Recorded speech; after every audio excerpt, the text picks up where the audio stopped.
अरे रोजच असतो, तुम्हाला जरा त्याच्यात अंतर दिसत असतं मीडियाला, त्याला आम्ही काय करू शकतो? रोज काय गळ्यात असं पडायचं का? काल ते उद्धव ठाकरेंकडे गेले होते, जे काही वाद चालू आहे असं त्यांचं म्हणणं आहे की तो मिटलेला आहे पूर्णपणे. मिटलाय वाद? माझ्याकडून कोणताही वाद नाही, मी कधी वाद केलेला नाही, माझी कोणती रिॲक्शन नाही, माझी कोणती त्यांच्याविषयी कधीच तक्रार नाही आहे. खैरे साहेबांचंच म्हणणं आहे की प्रत्येक वेळेस त्यांच्याकडनं डावलं जातं, पक्षाचे कार्यक्रमांना बोलवलं जात नाही. हे पण ते ज्येष्ठ नेते आहेत, मी कनिष्ठ आहे त्यांच्यापेक्षा, तेव्हा त्यांच्या नेतृत्वाखालीच सगळं होतं, त्यामुळे बोलवायचा विषय माझा राहतच नेतो त्यांचा असतो.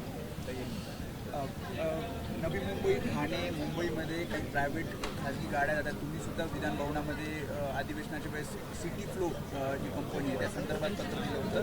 काय नेमकं त्या सगळ्या संदर्भात म्हणणं आहे? नाही, अशा ज्या खाजगी बसेस सुरू केल्या आहे, सिटी फ्लो एक मुंबईमध्ये एजन्सी आहे, अशा महाराष्ट्रात करण्याचा प्रयत्न आहे. याच्यामुळं ज्या सार्वजनिक वाहतूक व्यवस्था आहे, विशेषतः ST मुंबईमध्ये बेस्ट, वेगवेगळ्या महानगरपालिका क्षेत्रामध्ये, पुण्यामध्ये, पिंपरी चिंचवडमध्ये ज्या शासनाच्या किंवा शासनाच्या महामंडळाच्या ज्या सार्वजनिक वाहतूक व्यवस्था आहे त्या डबघाईला चाललेल्या आहे, त्या नुकसानीत चाललेल्या आहे, त्या बंद पडत आहेत. आणि परिणामी जर या खाजगी बसेस वाढल्या तर मला वाटतं जनतेला एकतर पैसा जास्त द्यावा लागेल आणि एका खाजगी कंपनीचं पट्टीक व्हावं लागेल. परिवहन विभागाचा आशीर्वाद आहे या सगळ्या? बिलकुल, परिवहन विभागाचं धोरण याला कारणीभूत आहे. परिवहन विभागाचे अधिकारी अशा पद्धतीनं बेस्ट असो, ST असो, या सगळ्या संस्था संपवायला निघालेल्या आहेत. खैरेंनी तुमचं भाषण पूर्ण ऐकलं, पूर्ण वेळ बसून होते, मात्र त्यांचं भाषणाच्या वेळी तुम्ही मात्र निघून चालले.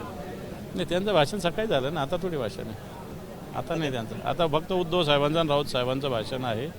आणि मी पक्षाच्याच कामाला आता राहुरीला चाललेलो आहे. राहुरीला काही लोक उपोषणाला बसलेले, मी त्यांना भेट द्यायला चाललो. छत्रपती शिवाजी महाराजांच्या पुतळ्याचा अवमान तिकडे कोणी केला त्याच्याविषयी मी तिथे निघालेलो आहे. ABP माझा, उघडा डोळे बघा नीट.